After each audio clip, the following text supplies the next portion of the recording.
İyunun 7'si Bakıda və Abşeron yarımadasında havanın dəyişkən buludlu olacağı, tutulacağı, əsasən yağmursuz keçəcəyi, lakin 6-sından 7-sinə keçən gecə və axşam bəzi yerlərdə arabir yağış yağacağı, şimşək çaxacağı ehtimalı var.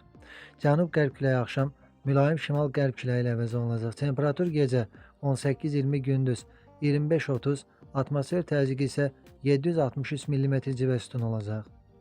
Naxçıvanda axşama doğru bəzi yerlərdə yağış yağacaq. Temperatur 23-26 dərəcə isti olacaq. Bir çox rayonlarda şimşək çaxacağı, yağış yağacağı, ayrı-ayrı yerlərdə leysan xarakterli intensiv olacağı, dolu düşəcəyi, yüksək dağlıq ərazilərə qar yağacağı bildirilir. Axşama doğru yağıntılar kəsiləcək, gecə və səhər bəzi yerlərdə zəif duman olacaq, mülayim şərq küləyi əsəcək.